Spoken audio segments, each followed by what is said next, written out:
بسم اللہ الرحمن الرحیم یا ایہا الذین آمنوا اتقوا اللہ حق تقاتہ ولا تموتن الا وانتم مسلمون یا ایہا الناس اتقوا ربکم الذی خلقکم من نفس واحدہ وخلق منها زوجها وبث منهما رجالا كثيرا ونساء واتقوا الله الذي تساءلون به والأرحام إن الله كان عليكم رقيبا يا أيها الذين آمنوا اتقوا الله وقولوا قولا سديدا يصلح لكم أعمالكم ويغفر لكم ذنوبكم ومن يطع الله ورسوله فقد فاز فوزا عظيما اللهم صل على محمد وعلى آل محمد كما صليت على إبراهيم وعلى آل إبراهيم إنك حميد مجيد اللهم بارك على محمد وعلى آل محمد كما باركت على إبراهيم وعلى آل إبراهيم إنك حميد مجيد رب اشرح لي صدري ويسر لي أمري واحلل عقدة من لساني يفقه قولي باب قول الله ونضع الموازين القسط ليوم القيامة وأن أعمال بني آدم وقولهم يوزن وقال مجاهد القسطاس العدل بالرومية ويقال القسط مصدر المقسط وهو العادل وأما القاسط وهو الجائر حدثنا أحمد بن إسحاق قال حدثنا محمد بن فضيل عن عمارة بن القعقاع عن أبي زرعة عن أبي هريرة رضي الله تعالى عنه قال قال النبي صلى الله عليه وسلم كلمتان حبيبتان إلى الرحمن خفيفتان على اللسان ثقيلتان في الميزان سبحان الله وبحمده سبحان الله العظيم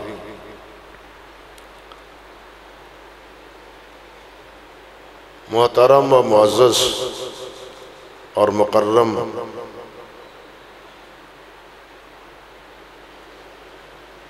حضرت مولانا محمد یوسف متعن اللہ بطول حیاتہ دیگر علماء کرام مشائخ اعظام اور اس بابرکت مجلس میں تشریف لانے والے بزرگوں بھائیوں اور عزیز طالب علم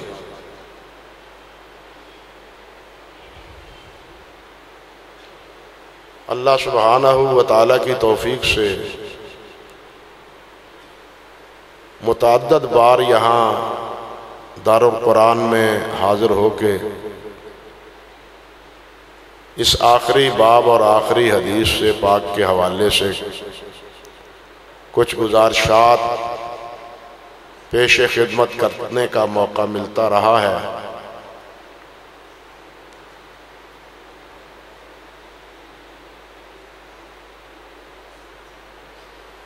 آخری حدیث کی مناسبت سے بہت سی باتیں اور بہت سے عناوین اور مضامین ہیں جن پر علماء کرام گفتگو کرتے ہیں اور یہ فقیر بھی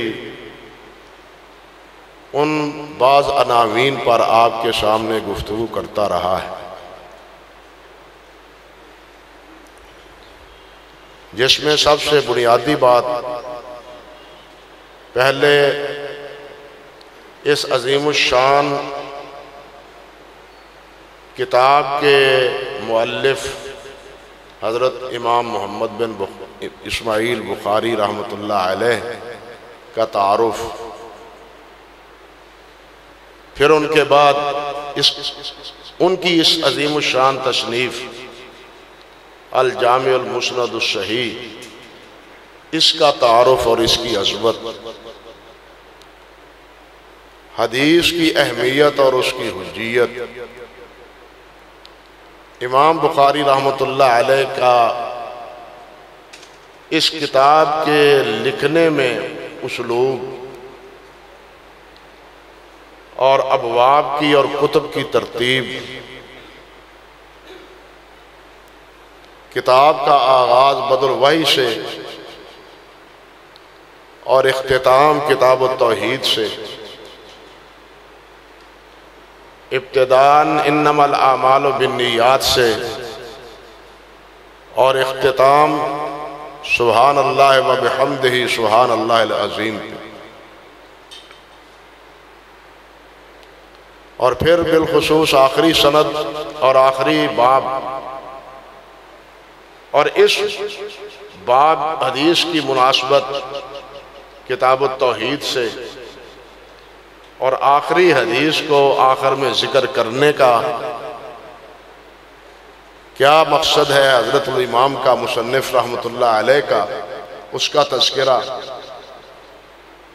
یہ باتیں عموماً علماء کرام بیان فرماتے ہیں، اور جو کچھ ہو سکا اللہ کی توفیق سے وہ پہلی کئی مجالس میں ان باتوں کے حوالے سے آپ سے عرض کر چکا ہوں۔ مناسب نہیں سمجھا آج کہ یہ باتیں دہراؤں، آج بس اسی بات پر اکتفا کروں گا، اللہ نے توفیق وہ بھی عطا فرمائی تھی کہ اس آخری حدیث کے الفاظ کیا ہیں اور اس کے مطالب اور اس کے معنی کیا ہیں، ورنہ امر واقعہ یہ ہے، اور رہنے دے بھائی، یہ کام رہنے دے،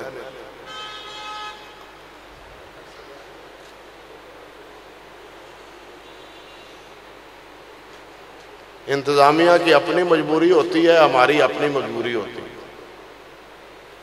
ان کے اپنے کچھ مسائل ہوتے ہیں، مگر ہماری اپنی مجبوری ہوتی ہے، اس لیے یہ مناسب نہیں سمجھا کہ صاحب کو اجازت دیں۔ تو عرض کر رہا تھا کہ آخری باب کے حوالے سے بھی کچھ عرض نہیں کروں گا، سند کی اہمیت کیا ہے اس کو بھی نظر انداز کرتا ہوں، اور سند کے جو راوی ہیں حضرت ابو ہریرہ رضی اللہ تعالی عنہ تک، ان روات کا تعارف وہ بھی آج حذف کرتا ہوں۔ آج صرف حدیث کا جو متن ہے، جو نبی علیہ السلام کا فرمان مبارک ہے، بس اسی فرمان کے حوالے سے چند باتیں آپ سے گزارش کرنے کی کوشش کروں گا انشاءاللہ۔ چنانچہ حدیث کے الفاظ ہیں، نبی کریم صلی اللہ علیہ وسلم نے ارشاد فرمایا، کلمتان حبیبتان الی الرحمن،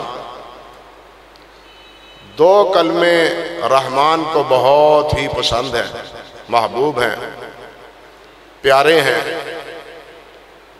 خفیفتان علی اللسان، زبان پر بہت آسان ہیں، پڑھنے میں آسان ہیں، ثقیلتان فی المیزان، لیکن قیامت کے دن وزن اعمال میں ان کا وزن بہت بھاری۔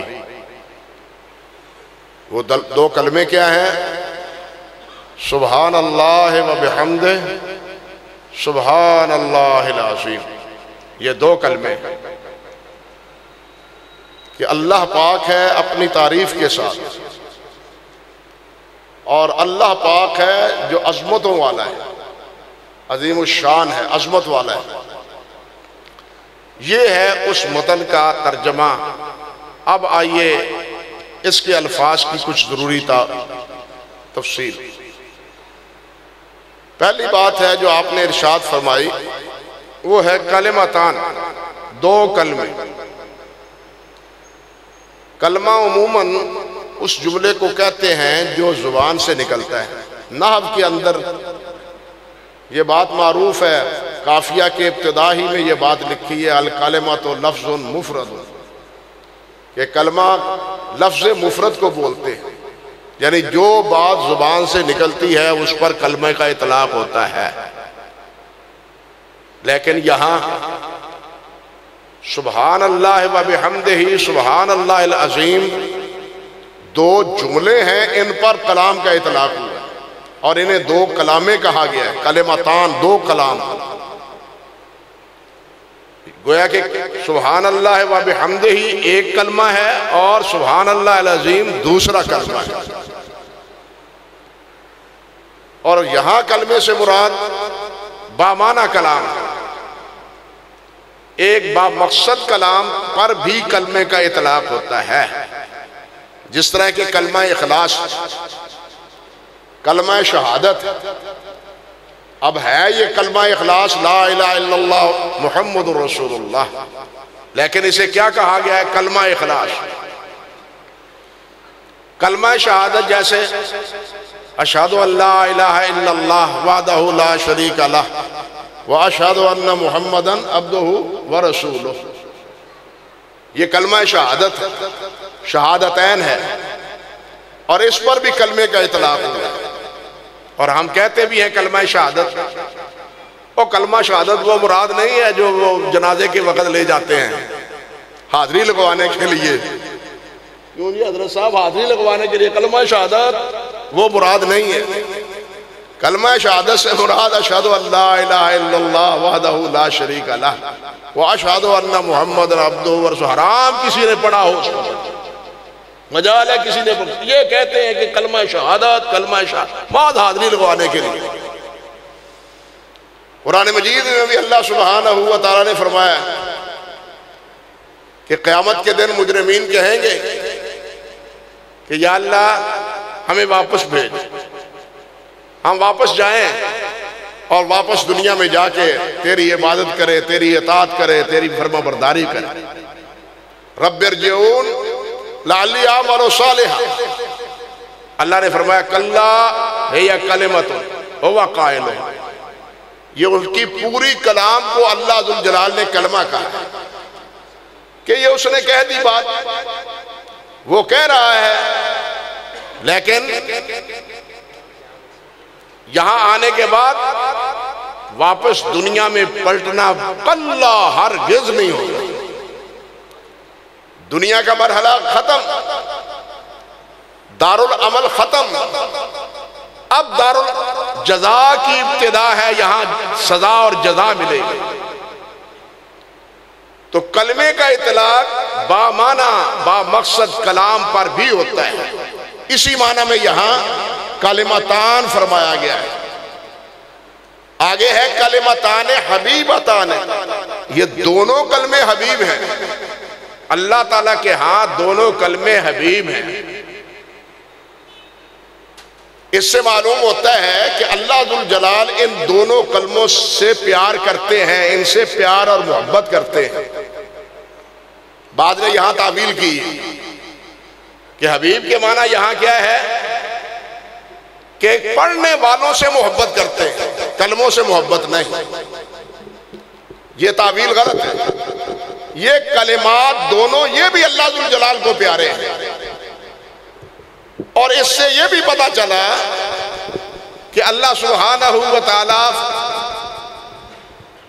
اچھے کلام سے محبت کرتے ہیں،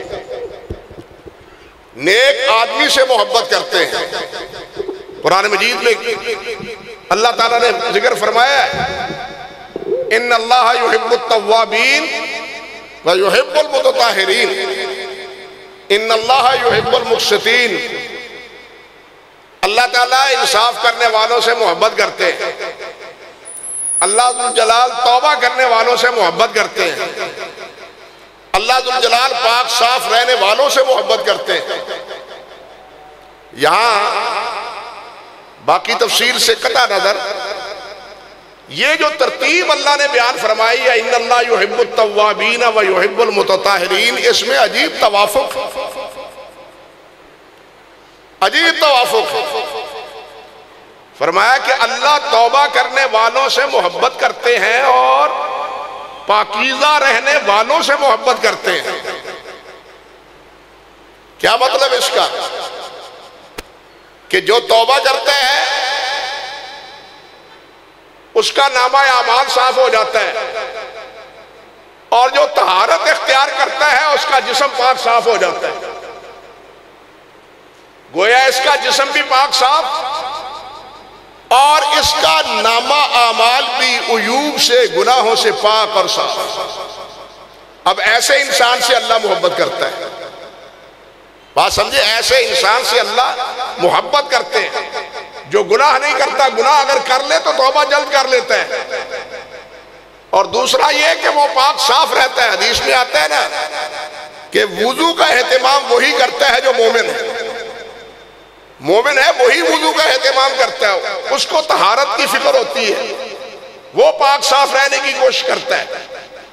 تو اللہ سبحانہ و تعالی محبت کرتے ہیں ان اعمال سے۔ یہاں ایک اور بات بھی ہے کہ سب سے زیادہ محبت کس سے مومن کی ہونی چاہیے؟ اللہ ذوالجلال سے۔ والذین آمنوا اشد حبا للہ، سب سے زیادہ محبت اللہ سے اہل ایمان کو کرنی چاہیے، اور اہل ایمان کی ہوتی ہے، وہ سب سے زیادہ اللہ سے محبت کرتے ہیں۔ بھائی محبت تو ان سے ہوتی ہے جو نظر آتے ہوں، جو نظر ہی نہ آئے اس سے محبت کیسے؟ محبوب نظر آئے تو اس سے محبت ہوتی ہے، لیکن جو محبوب نظر ہی نہ آئے اس سے محبت کیسی؟ حافظ ابن قیم رحمۃ اللہ علیہ فرماتے ہیں کہ محبوب اللہ رب العزت سے محبت اس لحاظ سے کہ جن اعمال کو، جن اوصاف کو اللہ پسند کرتا ہے ان کو اختیار کرنا یہ اللہ کی محبت کا ذریعہ ہے۔ بات سمجھے؟ یہ اللہ کی محبت کا ذریعہ ہے۔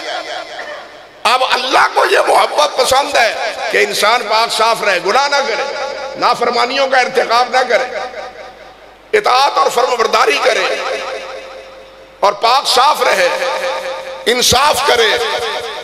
اللہ ذوالجلال کو یہ اوصاف پسند ہے، یہ اوصاف اختیار کرنے والا گویا اللہ اس سے محبت کرتا ہے، اور یہ اللہ سے محبت کرتا ہے۔ اللہ اس سے محبت کرتے ہیں اور یہ اللہ سے محبت کرتے ہیں۔ معتزلہ اور بعض دوسرے حتیٰ کہ اشعری حضرات بھی، وہ بھی اس کی تعویل کرتے ہیں کہ اللہ کی محبت کے معنی یہ ہے کہ اللہ ذوالجلال انہیں نیک اعمال کی توفیق دیتے ہیں، ان کی دعاؤں کو جلد قبول کرتے ہیں۔ یہ مفہوم ہے اللہ ذوالجلال کی محبت کا، لیکن یہ محض تعویل ہے۔ اللہ ذوالجلال فی الواقعہ محبت کرتے ہیں اپنے بندوں سے، بلکہ حدیث میں آتا ہے رسول اللہ صلی اللہ علیہ وسلم نے ارشاد فرمایا کہ جب اللہ اپنے کسی بندے سے محبت کرتے ہیں تو اللہ ذوالجلال جبرائیل سے کہتے ہیں کہ جبرائیل میں فلاں بندے سے محبت کرتا ہوں، آسمانوں میں اعلان کر دو فرشتوں کو کہ اس سے محبت کریں، میں ان سے محبت کرتا ہوں۔ پھر جبرائیل سے کہتے ہیں جبرائیل زمین پہ جاؤ اور زمین میں اعلان کرو کہ اللہ ذوالجلال فلاں بندے سے محبت کرتا ہے، زمین والوں تم بھی اس سے محبت کرو۔ یعنی یہ حدیث اس بات میں صریح ہے، تعویل کی ضرورت نہیں کہ اللہ ذوالجلال فی الواقعہ اپنے بندوں سے محبت کرتے ہیں، اور اللہ ذوالجلال اچھے کلام سے بھی محبت کرتے ہیں، اور یہ اچھا کلام ہے جیسے میں آگے عرض کروں گا۔ کلمتان حبیبتان، یہ پسندیدہ ہے، پیارے ہیں، محبوب ہیں۔ یا حبیب کا لفظ پھر اپنے اندر ایک معنویت رکھتا ہے، ایک ہوتا ہے حبیب، ایک ہوتا ہے محب، محبوب ایک ہوتا ہے محبوب۔ ایک ہوتا ہے حبیب، حبیب اور محبوب میں فرق ہے، اور حبیب محبوب سے ابلغ ہے، حبیب محبوب سے ابلغ ہے، زیادہ بلیغ ہے۔ اس لیے کہ حبیب وہ ہوتا ہے جس میں ایسے اوصاف، ایسے افعال، ایسا عمل و کردار ہو جس سے انسان خود بخود اس سے محبت کرے، یعنی اس کے ایسے کمالات ہوں، ایسے اوصاف ہوں، ایسی خوبیاں ہوں کہ انسان ان خوبیوں کو دیکھ کے محبت کرے۔ یار ایسے آدمی سے کیوں محبت نہ کرے؟ یہ ہے حبیب۔ اور محبوب وہ ہوتا ہے جس سے کوئی محبت کرنے والا ہو، جس سے کوئی محبت کرنے والا ہو۔ حبیب میں اصل کیا ہے؟ اللہ سبحانہ و تعالیٰ کا حبیب ہونا، یہ اصل اس میں کیا ہے؟ وہ اللہ تعالیٰ کا کمال ہے، وہ اللہ کی خوبیاں ہیں، وہ اللہ تعالیٰ کا تمام اوصاف سے متصف ہونا ہے۔ اسی لیے اللہ ذوالجلال سے سب سے زیادہ محبت کس کو ہے؟ اہل ایمان۔ والذین آمنوا اشد حبا للہ، جو ایمان والے ہیں وہ سب سے زیادہ کس سے محبت کرتے ہیں؟ اللہ سے۔ کیوں کرتے ہیں؟ کہ اللہ ذوالجلال ہمارا رازق ہے، اللہ ہمارا خالق ہے، اللہ ہمارا منعم ہے، اللہ ہمیں سب کچھ عطا فرماتا ہے، صحت دی ہے، اولاد دی ہے، عزت و وقار دیا ہے، مال و دولت دی ہے، جتنی بھی نعمتیں ہیں یہ دینے والا کون ہے؟ اللہ۔ اور جس نے اتنی نعمتیں دے رکھی ہوں ان سے محبت کرنی چاہیے۔ بھئی اولاد والدین سے کیوں محبت کرتی ہے؟ اولاد کو والدین سے کچھ ملتا ہے، اولاد کو والدین سے کچھ، بالخصوص ماں سے کچھ ملتا ہے، بلکہ پہلے لمحے میں ملنا شروع ہو جاتا ہے۔ اس لیے اولاد چھوٹے بچے کی محبت وہ ماں سے زیادہ ہوتی ہے والد کی نسبت، کیونکہ اس کو جو ملتا ہے ماں سے پہلے ملتا ہے۔ اسی لیے ماں کی محبت بھی زیادہ ہے اور ماں کا مقام بھی زیادہ ہے۔ اللہ اکبر کبیرہ۔ لیکن ماں کو بھی یہ چیز دی ہے تو کس نے دی ہے؟ اللہ نے۔ بھائی اس کے دو نجدین سے دودھ جاری کیا ہے تو کس نے کیا ہے؟ اللہ نے کیا ہے۔ بچے کو یہ پہلے ہی لمحے میں، بغیر ایک دن گزرے کے پہلے ہی لمحے میں بچے کو یہ ہونٹ میں پستان لے کے دبانا اور اس کو چوسنے کا سبق کس نے دیا ہے؟ اللہ رب العزت نے، مالک الملک نے دیا ہے۔ اس لیے ماں ٹھیک ہے اس کے لیے سب کچھ دینے والی ہے، لیکن پیچھے کارکردگی کس کی ہے؟ پیچھے اصل میں کون ہے؟ ہر چیز کو حرکت دینے والا کون ہے؟ وہ اللہ رب العزت ہے، وہ اللہ مالک الملک۔ اس لیے سب سے زیادہ محبت اہل ایمان کی کس سے ہوتی ہے؟ اللہ وحدہ لا شریک سے ہوتی ہے۔ تو حبیب وہ ہوتا ہے کہ جس میں ایسے اوصاف ہو کہ ان اوصاف کی بنا سے ان سے محبت ہو، اور محبوب وہ ہوتا ہے جس سے کوئی محبت کرنے والا ہو۔ آگے کہتے ہیں کلمتان حبیبتان الی الرحمن، رحمان کیا ہے؟ یہ رحمان اللہ ذوالجلال کا اسم ہے۔ اس میں علماء کا اختلاف ہے کہ یہ عربی ہے یا عجمی ہے، لیکن صحیح بات یہ ہے کہ الرحمن عربی ہے، بعض نے اس کو عجمی بھی کہا ہے، اس لیے کہ اہل مکہ انکار کرتے تھے کہ ہم الرحمن کو نہیں جانتے، لیکن یہ ان کا انکار محض تمرد پر مبنی تھا، اس لیے کہ عرب میں یہ رحمان کہا جاتا تھا، حتیٰ کہ یہ تو مسیلمہ قذاب تھا، وہ اپنے آپ کو رحمان کہلواتا تھا، مسیلمہ قذاب اپنے آپ کو رحمان کہلواتا تھا۔ اگر رحمان کا لفظ وہ کیا ہو؟ عجمی ہو، عربی نہ ہو، تو مسیلمہ قذاب یہ عربی نام، یہ عجمی نام نہ رکھتا اپنا۔ صحیح یہی ہے کہ یہ رحمان عربی زبان کا لفظ ہے، عجمی کا نہیں ہے، ویسے بھی قرآن مجید میں ہے۔ اور دوسری بات اس میں یہ ہے کہ رحمان اللہ سبحانہ و تعالیٰ کا اسم ہے، یا اللہ ذوالجلال کے اسماء توصیفی میں سے ہے، ذاتی اسم ہے، جس طرح کہ اللہ کا نام ہے، اللہ کا نام ذاتی ہے۔ بار حضرات نے کہا کہ رحمان بھی اللہ ذوالجلال کا ذاتی نام ہے، لیکن جیسے قرآن نے کہا قُلِ اللَّهَ اَوِدُ الرحمن، اللہ کو پکارو یا رحمان کو پکارو، یا اللہ کہو یا الرحمن کہو، فَلَهُ الْأَسْمَاءُ الْحُسْنَى، یہ سب اللہ ذوالجلال کے نام ہیں۔ گویا خود قرآن مجید نے رحمان کو اللہ کا اسم کہا ہے، نام کہا ہے۔ تو ایک قول یہ ہے، دوسرا قول یہ ہے کہ رحمان اللہ ذوالجلال کا صفاتی نام ہے، ذاتی نام صرف اللہ ذوالجلال والے کرام کا ہے، جیسے آگے میں عرض کروں گا۔ اور یہاں پھر دوسری بات ہے کہ ایک ہے رحمان، ایک ہے رحیم۔ رحمان زیادہ ابلغ ہے یا رحیم زیادہ اس میں مبالغہ ہے؟ دونوں میں کیا ہے؟ رحمان میں مبالغہ ہے یا رحیم میں مبالغہ ہے؟ اس میں پھر علماء کا اختلاف ہے، لیکن اس میں بھی صحیح راجح قول یہی ہے کہ رحمان میں زیادہ مبالغہ ہے۔ اور دوسری بات یہ کہ اللہ سبحانہ و تعالیٰ نے اپنا تعارف، اللہ ذوالجلال نے اپنا تعارف اپنے اسم کے بعد اسی صفت سے کروایا ہے، بسم اللہ الرحمن الرحیم، الحمدللہ رب العالمین الرحمن الرحیم، اللہ اکبر کبیرہ۔ تو یہ اللہ ذوالجلال کے بعد اللہ نے اپنا صفاتی نام سب سے پہلے کس کا ذکر کیا ہے؟ الرحمن اور الرحیم کا۔ یہاں ایک بات اور عرض کرنا چاہتا ہوں کہ اللہ ذوالجلال والے کرام کی یہ جو رحمانیت ہے اور رحیمیت ہے، اس سے بڑا دھوکہ لگا ہے ہمارے یہ عیسائیوں کو۔ عیسائی عقیدہ بڑا عجیب ہے، اور ان کا عقیدہ جس کی بنیاد مسئلہ کفارہ پہ ہے، بنیاد کیا ہے؟ طالب علم سمجھنے اس بات کو سمجھے۔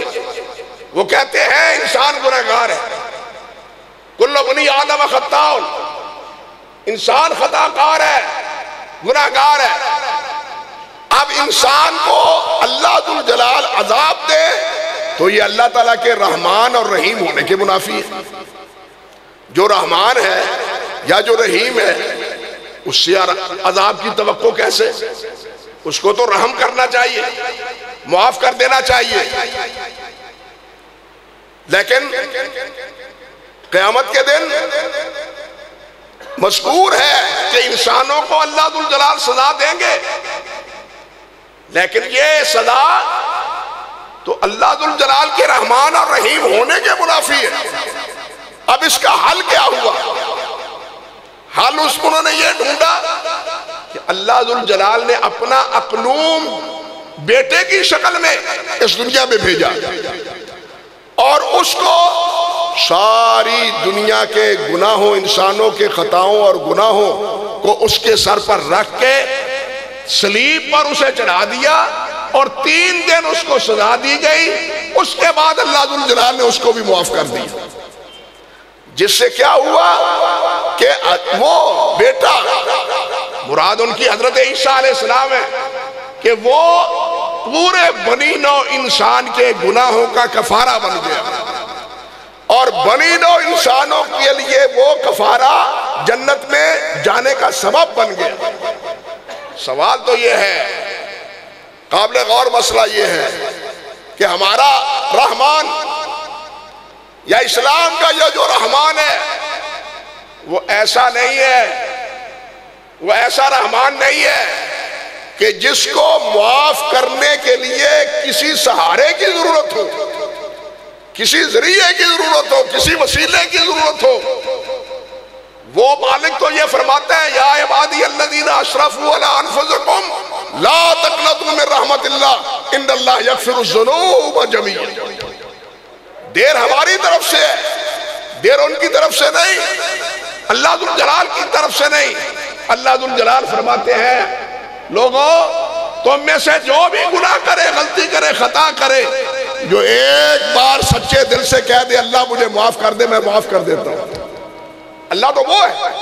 اللہ ذو الجلال کو یہ بہانہ اور یہ ذریعہ اور یہ سہارا کہ کوئی سبب بنے اور وہ سبب کو سزا دے کے باقی انسانوں پر میں رحم کروں, انہیں جنت میں بھیج دوں, معاذ اللہ ثم استغفر اللہ, یہ تو اللہ ذو الجلال کی رحمانیت اور اس کے عدل کے ہی منافی ہے.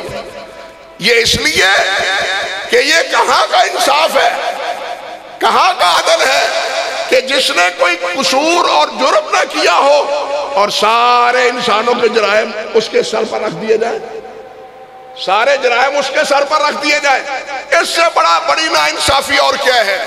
تو خیر عرض کرنے کا مقصد یہ تھا کہ الرحمن کا یہ لفظ, یہ عیسائی عقیدہ کفارہ, اس کے ابھی اس میں ابطال ہے.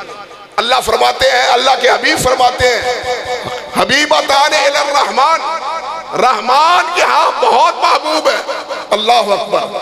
اب یہاں یہ سمجھیے کہ رحمان اور رحیم میں فرق کیا ہے. رحمان کے معنی کیا ہے؟ وفور رحمت, یہ صفت ذاتی ہے اللہ ذو الجلال کی. حافظ ابن قیم رحمۃ اللہ علیہ بتایا اس شرائع میں کہتے ہیں کہ رحمان اللہ کی ذاتی صفت ہے اور رحیم اللہ ذو الجلال کی فعلی صفت ہے. رحیم کا تعلق اللہ کے فعل سے ہے اور رحمان کا تعلق اللہ ذو الجلال کی ذات گرامی سے ہے. سمجھے بات؟ یعنی اللہ ذو الجلال اپنی ذات میں رحمان ہے اور آگے جو فعل ہے وہ اس کی صفت رحیمیت کا نتیجہ ہے. یعنی رحیم کس لیے کہ وہ رحم کرنے والا ہے, اور رحمان کیا ہے کہ وہ ذات فی نفس ہی سراپا رحمت ہے. اللہ اکبر کبیرہ. اب جب اللہ ذو الجلال سراپا رحمت ہے, رحمان اور رحیم ہے, تو پھر کیا خیال ہے اسی صفت کو ہمیں بھی اپنانے کی کوشش کرنی چاہیے یا نہیں؟ اللہ ذو الجلال نے تو فرمایا ما انا بظلام للعبید, میں اپنے بندوں پہ ظلم نہیں کرتا. سبقت رحمتی من غضبی, میری رحمت میرے غضب سے سبقت لے گئی. اللہ تعالیٰ نے فرمایا انی حرمت علی نفسی الظلم. ان اللہ, آپ فرماتے ہیں اللہ نے فرمایا, حضرت ابو ذر کی حدیث قدسی ہے کہ اللہ فرماتے ہیں کہ انی حرمت الظلم علی نفسی, کہ میں نے ظلم کو اپنے آپ پر حرام قرار دیا ہے, حالانکہ میں مالک ہوں, علی کل شیء قدیر ہوں, میرے مد مقابل کوئی کھڑا ہونے کی سخت نہیں رکھتا. تو تم بھی تو ظلم نہ کرو کسی پر. جب میں سب کچھ ہونے کے باوجود ظلم نہیں کرتا, تم ظلم کیوں کرتے ہو؟ میں نے تمہارے اوپر بھی ایک دوسرے کے ساتھ ظلم کرنے کو حرام قرار دیا ہے. ارے بھائیو, ظلم نہ کریں بلکہ کیا کریں؟ رحم کریں. اللہ ذو الجلال کی رحیمیت اور رحمانیت کا تقاضا ہے کہ اللہ نے ہمیں وجود بخشا, اسی کی رحمانیت ہے کہ اللہ نے ہمیں قرآن مجید عطا فرمایا, اسی کی رحمانیت ہے کہ اللہ نے ہمیں محمد رسول اللہ عطا فرمائے, اسی کی رحمانیت ہے کہ اللہ ذو الجلال نے ہمیں اسلام کی دولت سے سرفراز فرمایا. یہ اس کی رحمانیت ہے, اس کی رحیمیت ہے, اس کی مہربانی ہے. ورنہ کتنے لوگ ہیں, بلکہ اکثر لوگ ہیں جو اسلام کی دولت سے محروم, نبی علیہ السلام کے ساتھ تعلق سے محروم, قرآن مجید کو تو ویسے ہی ان کا ماننے کے لیے تیار وہ نہیں ہے, تسلیم ہی نہیں کرتے کہ یہ اللہ ذو الجلال کا کلام ہے. کہتے ہیں نہیں, یہ بھی محمد کا کلام ہے صلی اللہ علیہ وسلم. اللہ اکبر.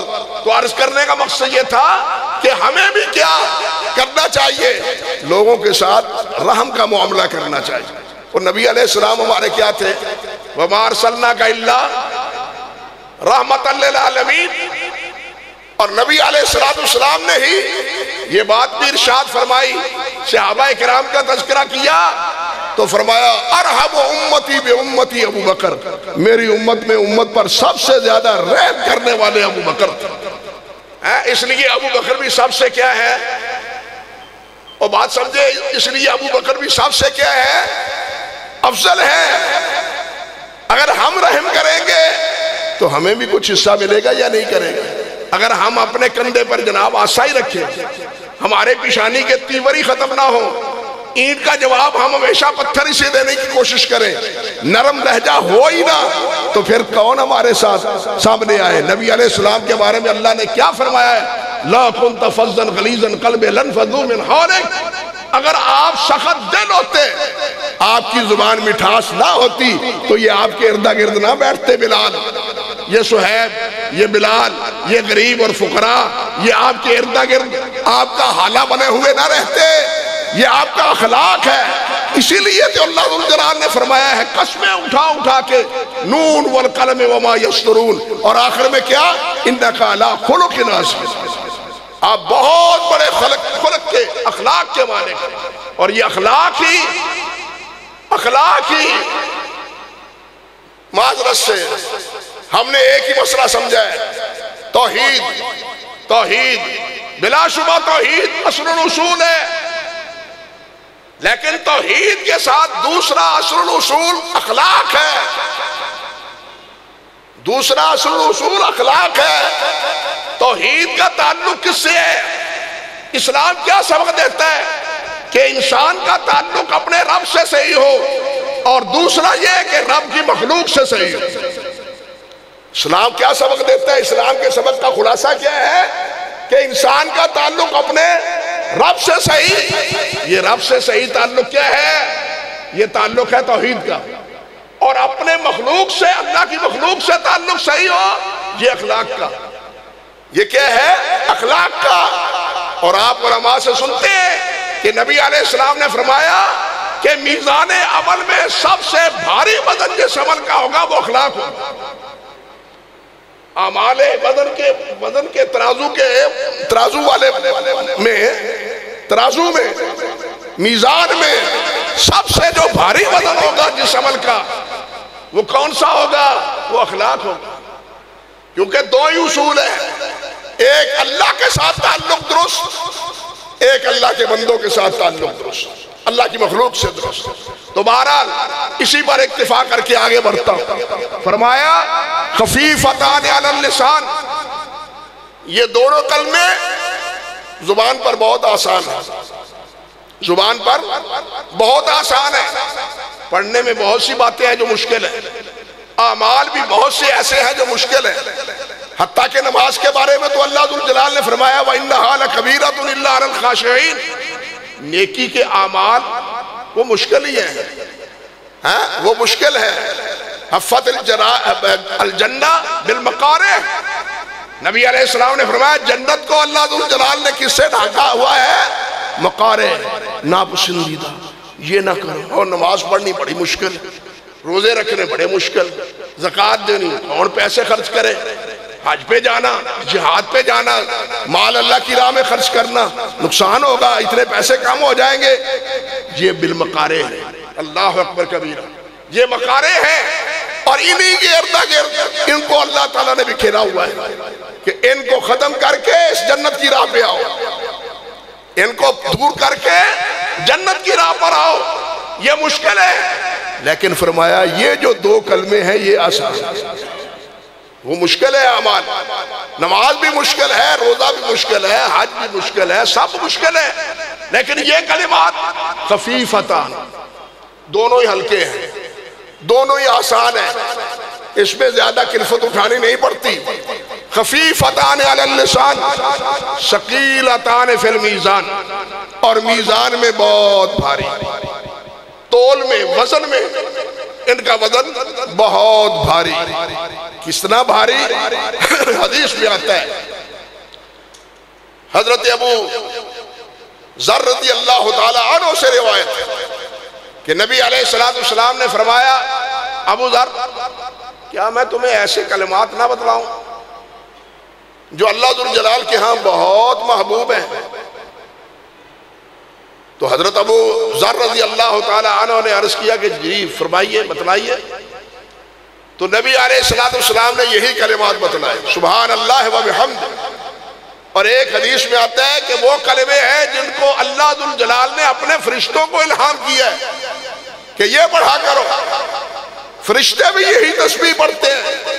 اللہ ذوالجلال نے فرمایا نا، جب آدم علیہ السلام کو اللہ نے پیدا کرنے کا فیصلہ فرمایا اور فرشتوں نے کہا نحن نسبح بحمدک ونقدس لک، تیری تسبیح اور تیری تقدیس بیان کرنے کے لیے ہم کافی، کسی اور کو پیدا کرنے کا کیا مطلب؟ وَتَرَى الْمَلَائِكَةَ حَافِينَ مِنْ حَوْلِ الْعَرْشِ، اور آپ دیکھیں گے کہ عرش کے ارد گرد فرشتے جو ہیں انہوں نے عرش کو گھیرا ہوا ہے، اور وہ کیا کہہ رہے ہیں؟ یسبحون بحمد ربہ، وہ اپنے رب کی تسبیح بیان کرتے ہیں، تحمید بیان کرتے ہیں، وہ سبحان اللہ وبحمدہ سبحان ربی وبحمدہ یہ کہہ رہے ہیں، یعنی فرشتے بھی یہ پڑھتے ہیں۔ حضرت ابو ہریرہ کی روایت میں ہے رضی اللہ تعالیٰ عنہ کہ اگر ایک آدمی جب کہتا ہے سبحان اللہ تو یہ ترازو کا پلڑا، حضرت سلمان فرماتے ہیں رضی اللہ تعالیٰ عنہ کہ وہ ترازو کتنا ہے؟ وہ ہمارے جیسا ترازو نہیں جس میں جناب زیادہ سے زیادہ 5-10 ٹن وزن تولا جا سکے یا اس سے بھی زیادہ، وہ ترازو ایسا ہے سلمان فرماتے ہیں کہ 7 زمینیں اور 7 آسمان اس کے پلڑے میں رکھ دیے جائیں تو یہ اس کے پلڑے میں سما جائے، اتنا بڑا ترازو ہے قیامت کے دن۔ اور جو آدمی صدق دل سے سبحان اللہ کہتا ہے نیکیوں سے وہ ایک پلڑا ترازو کا بھر جاتا ہے، اور جب سبحان اللہ وبحمدہ ہی کہتے ہیں الحمدللہ ساتھ کہتا ہے تو 2 دفعہ بھر جاتا ہے، یعنی اتنا اللہ ذوالجلال کو پیارا کلمہ ہے اور اتنا بڑا اجر ہے۔ ثقیلتان فی المیزان، میزان میں بہت وزن ہے، اس کا بڑا وزن ہے، بہت بھاری ہے یہ میزان میں، اور وہ کلمے 2 ہیں کون سے؟ فرمایا سبحان اللہ وبحمدہ سبحان اللہ العظیم، یہ 2 کلمے۔ سبحان یہ کلمہ تنزیہ ہے، تنزیہ کیا؟ کہ ہر وہ نقص، ہر وہ عیب، ہر وہ کمی اور کوتاہی جس کو ہم کبھی کوتاہی یا عیب کہہ سکتے ہیں، اللہ ان کمیوں سے ان کوتاہیوں سے پاک، اللہ میں کوئی عیب نہیں ہے، کوئی کمی نہیں ہے، کوئی نقص نہیں ہے، ہر قسم کے نقص اور عیب سے ہمارا اللہ کیا ہے؟ سبحان، پاک ہے، ہر عیب سے پاک ہے، اللہ اکبر کبیرہ۔ اور عیوب جتنے بھی ہیں ان میں سب سے بڑا عیب ایک یہ ہے کہ اللہ ذوالجلال والاکرام کا کسی کو شریک بنایا جائے، سب سے بڑا جرم یہ ہے، اور سب سے بڑا اللہ پر اتہام اور الزام بھی ہے، اور دوسرا سب سے بڑا عیب یہ ہے کہ اللہ ذوالجلال کی اولاد مانی جائے۔ حدیث میں آتا ہے نبی علیہ السلام نے ارشاد فرمایا کہ آدم کا بیٹا ہو کے یہ کیا کرتا ہے؟ مجھے گالیاں دیتا ہے، یسبنی ابن آدم، آدم کا بیٹا مجھے گالیاں دیتا ہے۔ کیا گالی دیتا ہے؟ کہتا ہے کہ ان اللہ اتخذ ولدا، کہ اللہ نے بیٹا بنایا، اللہ کی اولاد ہے۔ اللہ اکبر۔ عیسائیوں نے بھی کہا، یہودیوں کے ایک گروہ نے بھی حضرت عزیر علیہ السلام کو بیٹا کہا، اہل مکہ نے فرشتوں کو اللہ کی بیٹیاں کہا، اور ان کے مسائل اور وسائط سے ما نعبدهم الا ليقربونا الى الله زلفى، ان کی عبادت، ان کی نظر و نیاز، ان کی نظر و منت مانتے کہ ہم ان کو راضی کریں گے، یہ آگے اللہ کو راضی کر دیں گے، ہم ان کو راضی کریں گے، یہ اللہ۔ بعد میں سورج کی پرستش کی، وہ کہتے ہیں کہ اللہ تو بہت وراء الورا ہے، سب سے بلند ہمیں چیز جو نظر آتی ہے وہ سورج اور چاند ہے، اس لیے اس کی عبادت کریں، اس کی مورتی بنائیں اور اس کو پوجیں، ان کو راضی کریں گے، اس کا اثر چاند اور سورج پر ہوگا، اور وہ ہماری سفارش پھر اللہ ذوالجلال والاکرام سے کریں گے۔ سورج دیوتا آج بھی پرستش اس کی ہوتی ہے، سورج دیوتا کی، مون دیوتا کی آج بھی پرستش ہوتی ہے آپ کے ہندوستان میں، مون کی بھی، مون کہہ کے چاند کی بھی اور سورج کی بھی، آتش پرست تو ہے ہی، اور یہ آتش پرستی کا دین بھی اسی سورج سے محفوظ ہے، آتش پرستی کا دین بھی کس سے ہے؟ اسی سورج سے محفوظ ہے۔ تو خیر عرض کر رہا تھا کہ سبحان کے کیا معنی ہے کہ اللہ ہر عیب سے پاک، اللہ ہر نقص سے پاک، اللہ ہر کمزوری سے پاک. اللہ کی کوئی اولاد نہیں. کیوں بھائی؟ ہماری اولاد ہونا ہماری کمزوری ہے یا نہیں؟ ہمارا احتیاج ہے یا نہیں؟ ہماری مجبوری ہے یا نہیں؟ حتیٰ کہ انبیاء بھی اولاد سے بے نیاز نہیں. ابراہیم علیہ السلام بڑھاپے میں بھی اللہ سے دعا کرتے ہیں، اور حضرت زکریا بھی بڑھاپے میں اللہ ذوالجلال سے بیٹا طلب کرتے ہیں. انبیاء ہی نہیں، اپنے آپ کو خدا انا ربکم الاعلی کہنے والا فرعون، وہ بھی کہتا ہے کہ موسیٰ علیہ السلام کو جناب پکڑ لو، ہم اس کو بیٹا بنا لیں گے. اولاد اس کی نہیں تھی، وہ بھی ان کو بیٹا بنا لیا. یوسف علیہ السلام کو بھی مصر کے بادشاہ نے اس لیے اپنے گھر رکھا کہ ان کو بیٹا بنا لے، بیٹا نہیں تھا. کوئی بادشاہ بڑے سے بڑا اولاد سے بے نیاز ہے، کوئی نبی بھی بڑا نیک سے نیک بھی اولاد سے بے نیاز ہے نہیں. لیکن اللہ وہ ہے جو اولاد سے بے نیاز ہے. اللہ کو اولاد کی کوئی ضرورت نہیں، اللہ کو اولاد کی کوئی ضرورت نہیں. یہ ہماری ضرورت ہے، اللہ کی کوئی ضرورت نہیں. یہ ہمارے اخلاق میں ہے. اللہ کی کوئی غرض اولاد کے ساتھ وابستہ نہیں ہے، بلکہ اللہ ذوالجلال نے تو فرمایا ہے کہ جو یہ کہتے ہیں کہ اللہ کا بیٹا ہے، تقاد السماوات یتفطرن وتنشق منه الارض وتخر الجبال حتى ان دعوا للرحمن ولدا. اس ایک جملے پہ قریب ہے اگر اللہ مواخذہ کرے آسمان برباد، پہاڑ ریزہ ریزہ، زمین ختم، صرف ایک جملے پر. اور آج اللہ ذوالجلال کو اولاد کہنے والے کتنے مسلمانوں سے بھی کثرت سے، مسلمانوں سے بھی زیادہ ہے. اور مسلمانوں کا حال یہ ہے، انا للہ و انا الیہ راجعون، مسلمانوں کا حال یہ ہے کہ وہ کہتے ہیں اللہ بنتا ہی 5 تن سے ہے.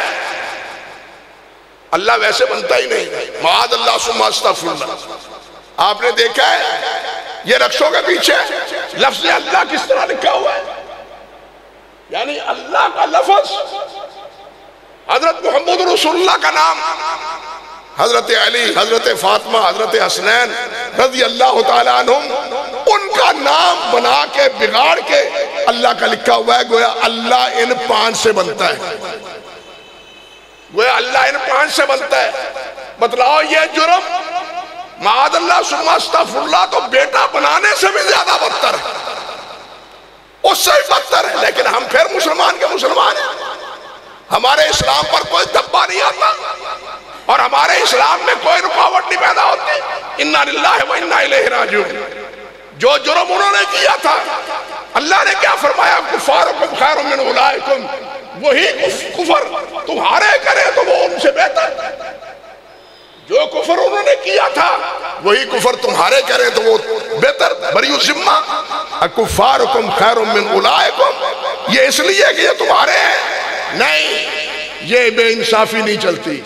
جرم وہ کرے وہ بھی، جرم ہم کرے وہ بھی، وہ بہرحال جرم ہے، وہ بہرحال شرک ہے، وہ بہرحال کفر ہے. اللہ ذوالجلال شرک و کفر سے ہمیں محفوظ رکھے.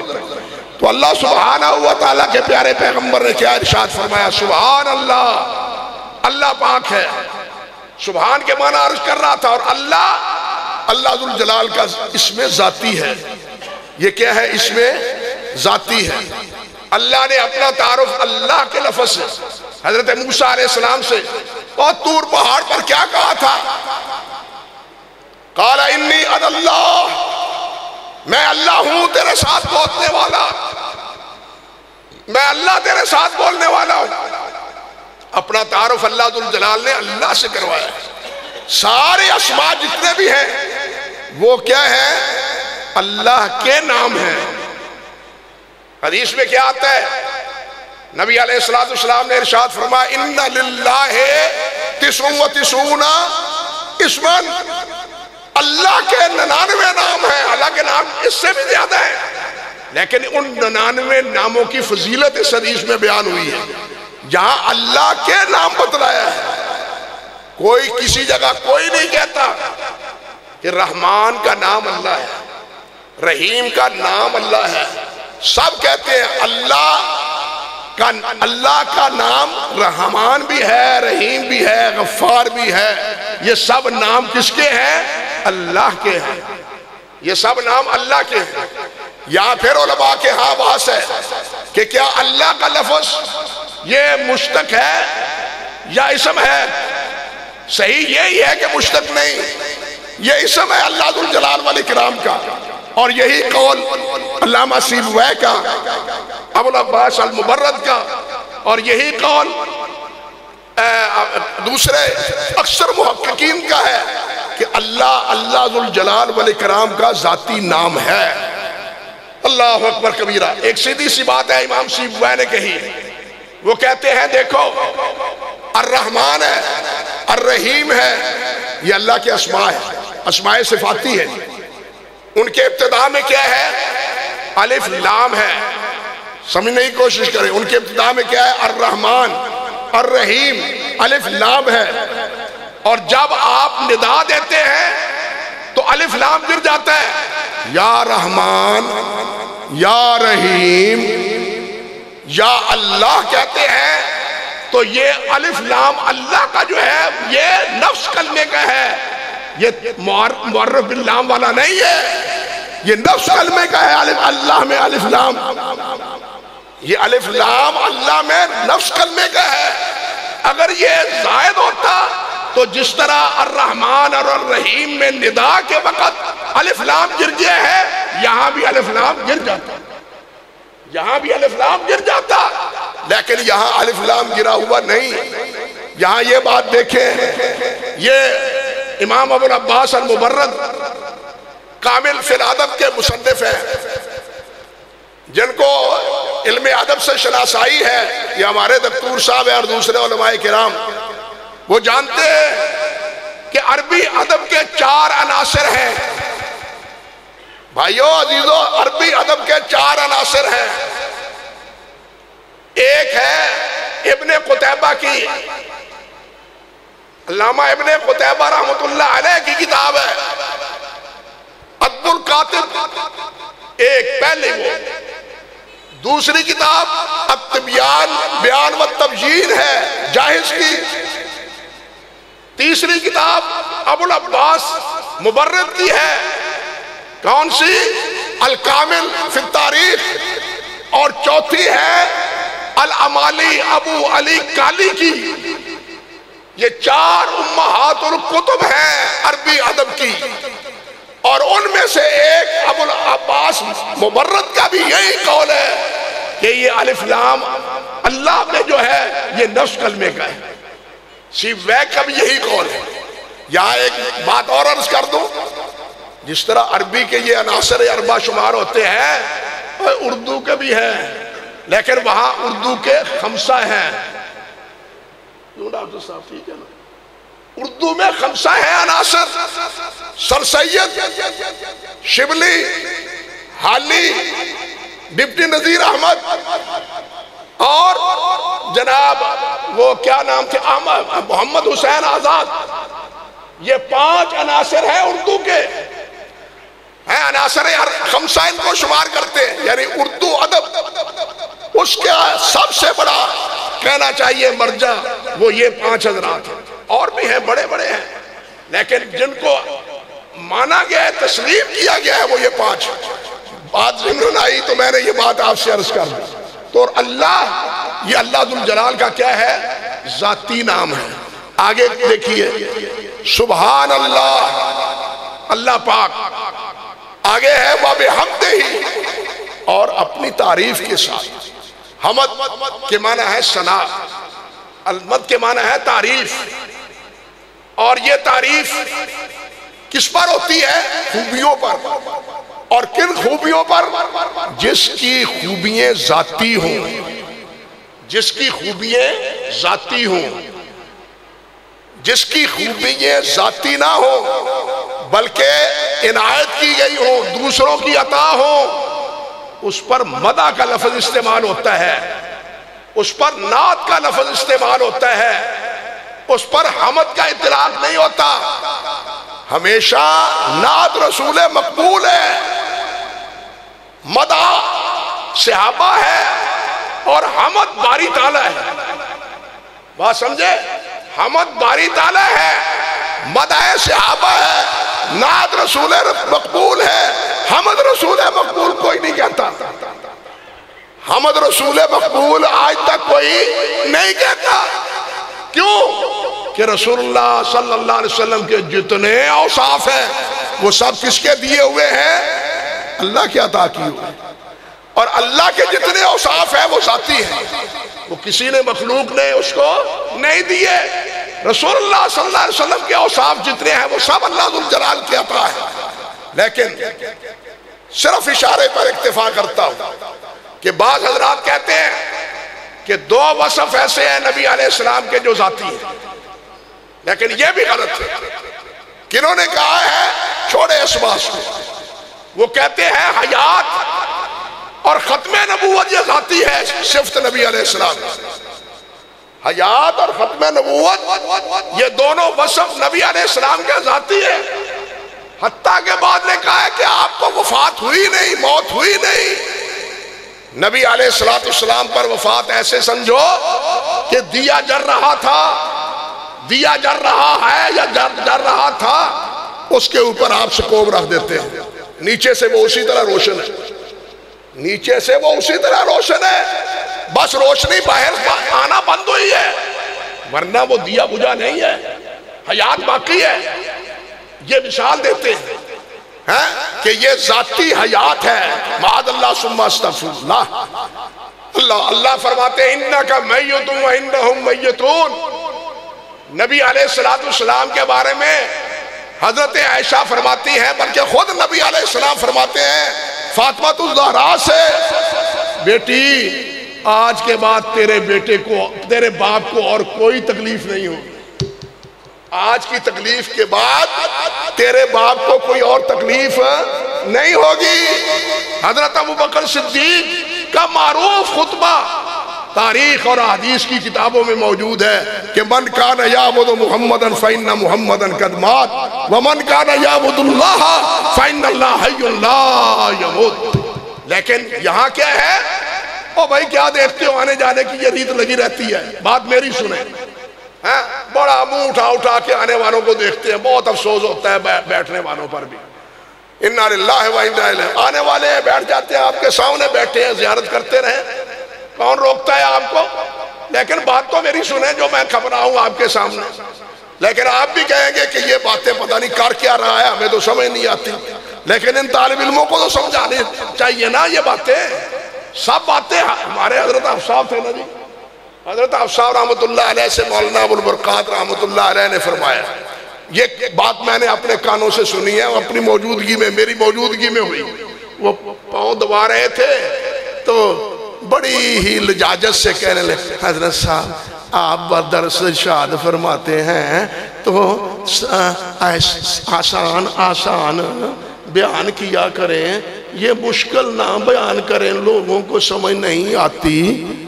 حضرت افصاح فرمانے لگے آمد ساریاں گلاں ساریاں دے سمجھن والیاں نہیں ہوندیاں۔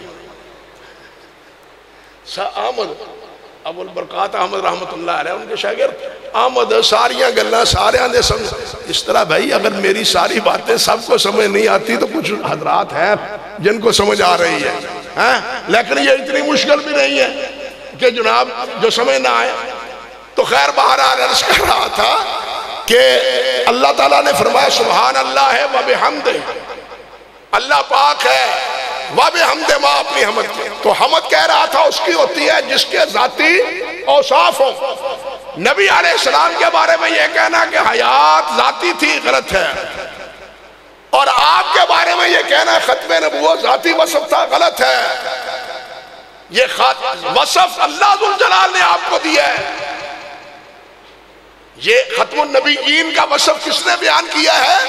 قرآن مجید میں اللہ ذو الجلال نے بیان کیا ہے، یہ آپ کا ذاتی وصف نہیں ہے۔ اور اس کے تحت پھر جو کچھ اللہ معاف فرمائے لکھا اور نبوتوں کی تقسیم کا مسئلہ صوفیوں کی کتابوں میں چھپا ہوا ہے، کچھ نہ پوچھے کہ وہ کیا ہے، کیا ہے وہ، کہ کیا کن کو نبوت بھی آپ نے بانٹی ہے، نبوت بھی آپ نے بانٹی، نبوتیں آپ نے بانٹی ہیں، معاذ اللہ ثم استغفر اللہ، یہاں تک لکھنے والوں نے لکھ دیا، کیونکہ ختم نبوت کے تو وہ آپ ذاتی اوصاف کے مالک تھے۔ اور یہاں پھر وہ مسئلہ پیدا ہوتا ہے کہ نبی علیہ السلام کہ اگر یہ اوصاف ذاتی ہیں، اللہ اکبر، اللہ کے عطا کیے ہوئے نہیں ہیں، تو پھر نبی علیہ السلام کے بارے میں ایک بات بر صغیر میں بڑی چلی رہی، وہ کیا کہ زمینیں 7 ہیں اور 7 زمینوں پر جس طرح یہاں ہماری زمین پر انبیاء ہیں، اسی طرح وہاں بھی انبیاء ہیں، وہاں بھی آدم یہاں بھی آدم، وہاں بھی نوح یہاں بھی نوح، وہاں بھی ابراہیم یہاں بھی ابراہیم، وہاں بھی اسماعیل یہاں بھی اسماعیل، حتیٰ کہ وہاں بھی نبی اور یہاں بھی نبی۔ ابو ہریرہ رضی اللہ تعالیٰ عنہ سے یہ روایت بیان ہوئی، لیکن بیان کرنے والے امام بہقی اسماء و صفات میں کہتے ہیں یہ روایت منکر، غلط ہے، صحیح نہیں۔ آپ حیران ہوں گے کہ ہمارے بر صغیر میں اسی روایت پر بڑا ہنگامہ رہا۔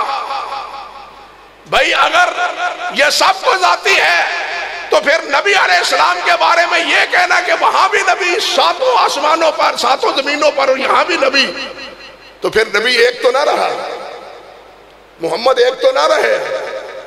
امتثال وہ جو ہے امکان نظیر اور امتناع نظیر، مولانا امتناع نظیر اور امکان نظیر، علماء سمجھ رہے ہیں میری اس بات کو، وہ مسئلہ سارا ختم ہو گیا۔ اسی لیے جو امتناع کے قائل تھے وہ اس روایت کی تکذیب کرتے تھے، اور جو جواز کے قائل تھے وہ اس روایت کی تصحیح کر رہے تھے۔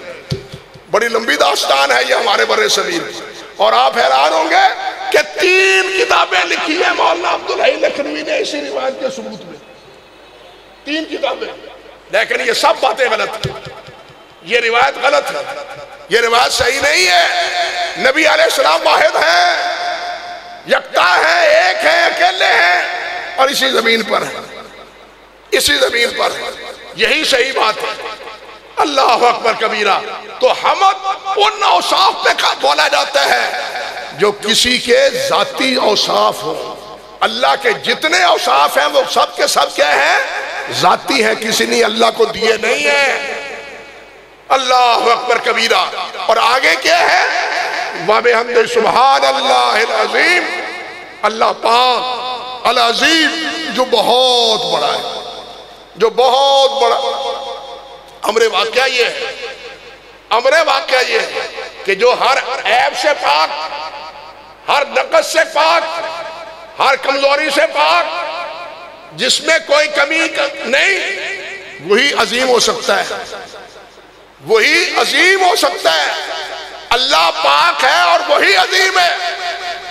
یہ سبحان اللہ جو ہے نا تنزیہ، اس کو علماء اس سے بھی تعبیر کرتے ہیں کہ یہ اللہ ذوالجلال کے اسماء جلالیہ ہے، اور حمد کے جو اسماء ہے وہ اسماء جمالیہ ہیں، اور جو یہ ہے سبحان کے ہم وزن پر وہ اللہ کے اسماء منفیہ ہیں، اور جو حمد کے زمر میں آتے ہیں وہ اسماء مثبتہ ہیں۔ یہ علیحدہ علیحدہ تقسیم کرتے ہیں۔ اب دیکھیے سبحان میں جس طرح میں عرض کر رہا تھا کہ اللہ کے وہ صفات جو منفی ہیں یا جو جلالی ہیں، جلال، لیسا کمثلہ شیء، اللہ جیسا کوئی نہیں، لا یسأل عما یفعل وہم یسألون، اللہ سے کوئی پوچھنے والا نہیں، وہی سب سے پوچھے گا، یہ جلال ہے۔ بات سمجھے؟ وَهُوَ الْوَاحِدُ الْقَهَّارُ، یہ جلال ہے کہ وہ وہی یکتا ہے اور سب پر غالب ہے۔ کوئی ایک سب پر غالب نہیں ہے دنیا میں، دنیا میں کوئی اکیلا تنہا وہ 4 فٹ کے گھر میں 4 مرلے کے گھر میں غالب نہیں ہے، اولاد اپنے کہنے پر نہیں آتی، لیکن اللہ واحد القہار ہے، وہ اکیلا ہے اور سب پر غالب ہے۔ یہ صفات جلالی ہیں، یہ صفات جلالی ہیں، اور صفات کمال کے ہیں کہ اللہ ذو الجلال والاکرام کے جتنے صفات ہیں وہ سب کمال کی ہیں، ان میں کوئی کمزوری اور نقص نہیں ہے، وہ رحمان کا ہو، رحیم کا ہو، غفار کا ہو، جو بھی ہے سب صفات اللہ سبحانہ و تعالیٰ کے کیا ہیں؟ کامل مکمل ہے۔ اللہ اکبر کبیرہ۔ اور عظیم بھی وہی ہو سکتا ہے جو سب پر غالب ہو، جو سب پر غالب ہو، جس جیسا اور کوئی نہ ہو۔ یہاں ایک بات اور ہے، دیکھیے طبقات الشافعیہ میں علامہ سبکی نے ایک بڑی اچھی بات نقل کی۔ وہ کہتے ہیں کہ اوصاف کسی کے بیان کیے جائیں نا، اس کی 4 نوعیتیں ہوتی ہیں۔ پہلی نوعیت یہ ہوتی ہے، وصف یہ ہوتا ہے کہ اس جیسا اور کوئی نہ ہو، اس جیسا کوئی نہ ہو۔ دوسرا یہ کہ اس میں صفات کمال درجے کی ہو۔ تیسرا یہ کہ وہ انسانی ادراک سے وراء الورا ہو۔ سمجھ رہے ہیں بات؟ وہ انسانی لا تدرک الابصار وہو یدرک الابصار، وہ انسانی ادراک سے وراء الورا ہو۔ اور چوتھی یہ کہ وہ اپنی اوصاف کمال میں یکتا ہو، وہ اپنے اوصاف کمال میں کیا ہو؟ یکتا ہو۔ کہتے ہیں یہی سب سے زیادہ کمال ہے۔ اللہ ذو الجلال جہاں اللہ اکبر، اللہ ذو الجلال جہاں اپنی صفات میں کامل، جہاں ہر عیب سے پاک، جہاں ادراک سے مبرہ، جہاں تمام اوصاف کاملہ میں سب سے بالا تر، یہ سب اوصاف میرے اللہ کے ہیں، یہ سب اوصاف میرے کیا ہیں؟ اللہ سبحانہ و تعالیٰ کے۔ اور یہاں پھر یہ دیکھیے، یہاں عظیم اللہ ذو الجلال کا اسم گرامی آیا ہے، اور اسی کے بدن پر عموماً اللہ اکبر آیا ہے۔ حافظ ابن تیمیہ رحمۃ اللہ علیہ نے فرمایا ہے کہ الاکبر متضمن للتعظیم، اکبر کو تعظیم مضمن ہے، یعنی اکبر میں تعظیم بھی کیا ہے؟ شامل ہے، لیکن الاکبر یہ ابلغ من التعظیم، عظیم سے، تعظیم سے، عظیم سے یہ ابلغ ہے، زیادہ کیا ہے؟ اس میں مبالغہ ہے اکبر میں۔ بلکہ امام شافعی رحمۃ اللہ علیہ نے عجیب استدلال کیا ہے، اور طالب علم بھائیوں یاد رکھو یہ بات، انہوں نے عجیب استدلال کیا ہے کہ نبی علیہ السلام نے فرمایا الکبریاء ردائی والعظمت ازاری، اللہ نے فرمایا ہے کہ کبریائی میری چادر ہے اوپر کی، اور عظمت میری نیچے کی چادر ہے۔ مثال کے طور پر سمجھایا ہے، یہ نیچے کی چادر ہے۔ فرماتے ہیں امام شافعی نے یہ استدلال کیا ہے، وہ فرماتے ہیں جو اوپر کی چادر ہوتی ہے وہ نیچے کی چادر سے زیادہ باوقار ہوتی ہے، ٹھیک ہے نا؟ جو اوپر کی چادر ہوتی ہے نیچے کی چادر سے زیادہ باوقار ہوتی ہے۔ اور اللہ ذو الجلال والاکرام جو ہے وہ اکبر ہے، اس میں عظیم ہے لیکن عظیم میں اکبر نہیں ہے۔ بات سمجھے ہو؟ اکبر میں عظیم ہے لیکن عظیم میں اکبر نہیں، اور یہی وجہ ہے کہ کیا ہے؟ اللہ اکبر ہے۔ اور یہی وجہ ہے کہ امام یحییٰ فرماتے ہیں، ترمذی میں آپ نے پڑھا کہ اگر کوئی اللہ اکبر کی بجائے 99 نام بھی لے لے تو نماز کی ابتدا نہیں ہوگی۔ 99 نام بھی لے لے، اللہ العظیم کہہ لے، اللہ الرحیم کہہ لے، اللہ الرحمن کہہ لے، نماز نہیں ہوگی، نماز ہوگی اللہ اکبر سے۔ بات سمجھے؟ تو یہ ہے اللہ اکبر، سب سے بڑا۔ عدی بن حاتم ترمذی کی روایت ہے نبی علیہ السلام کی خدمت میں حاضر ہوئے. فرمایا عدی کیا اللہ کے علاوہ کوئی الہ ہے؟ عدی کہتے ہیں میں نے کہا اللہ نہیں جی. آپ نے فرمایا عدی کیا تیرا دل نہیں مانتا کہ اللہ سب سے بڑا ہے؟ عدی کہتے ہیں مانتا ہے. تو پھر کیوں نہیں مانتا اسلام کو؟ جب اللہ کو اللہ اکبر مانتے ہو اور لا الہ الا اللہ کو بھی تسلیم کرتے ہو کوئی الہ نہیں، تو پھر اسلام لانے میں کون سی چیز مانے ہے؟ عدی نے اسلام قبول کر لی. اور بھی باتیں ہیں اس حوالے سے، عدی کے حوالے سے، رضی اللہ تعالی عنہ کے حوالے سے. تو بہرحال عرض کرنے کا مقصد یہ تھا کہ یہ عظیم کیا ہے، یہ اکبر بھی اس میں شامل، اکبر میں عظیم آ جاتا ہے لیکن عظیم اس میں اکبر نہیں آتا. اب امام بخاری رحمۃ اللہ علیہ نے یہ آخری حدیث ذکر کی ہے. یہ کیوں ذکر کی؟ اللہ اکبر. اللہ کروڑا رحمتیں فرمائے امام پر. اللہ اکبر. صحیح بات یہ ہے کہ امام صاحب ہیں جن کے بارے میں یہ کہنا فی الواقع درست ہے کہ تیری ہر ادا سنت مصطفیٰ، تیری ہر ادا سنت مصطفیٰ. یہ میری موضوع نہیں ورنہ میں بتلاتا کہ تیری ہر ادا سنت مصطفیٰ، اور جن کے بارے میں یہ بنایا گیا ہے وہ تو حقہ پیتے تھے، یہ سنت مصطفیٰ ہے.